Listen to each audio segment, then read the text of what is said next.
Maithili express की शानदार प्रस्तुति।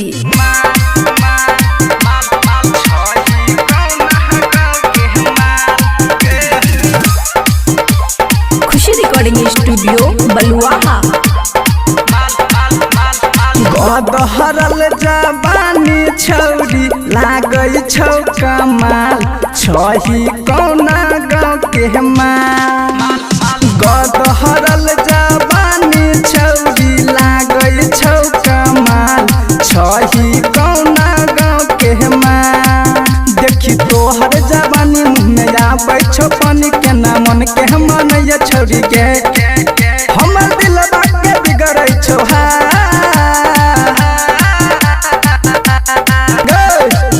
हवा के लाली छौरी लागई छौ गे लाल छही कौना गाँव के माल।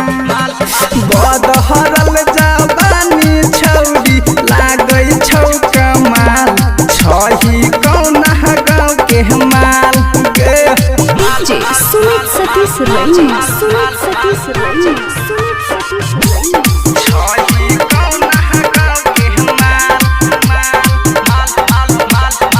एक नजरिया हमें बीच बजरिया में के छौरी तू हमारा दीवाना बनैली, हमारा दीवाना बनैली। एक नजरिया में बीच बजरिया में के छौरी तू हमारा दीवाना बनैली। तोहर रूपवा लगै छौ बाबा गदहरल जवानी छौरी लागै छौ कमाल छही कौना गाँव के माल।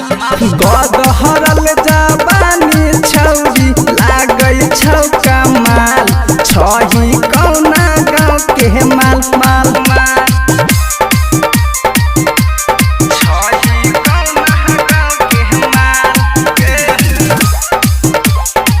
रिकॉर्डिंग स्टूडियो बलुआहा।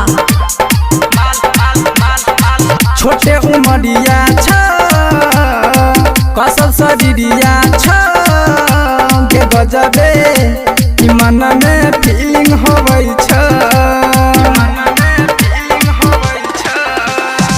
छोटे उमरिया छ कसल शरीरिया छ के गजबे ई मन में फीलिंग होबै छ। दिन रातन के होइ छौ बेहाल गदहरल जवानी छौरी लागै छौ कमाल छही कौना गाँव के माल। गदहरल जवानी छौरी लागै छौ कमाल छही कौना गाँव के माल। खुशी रिकॉर्डिंग स्टूडियो बलुआहा।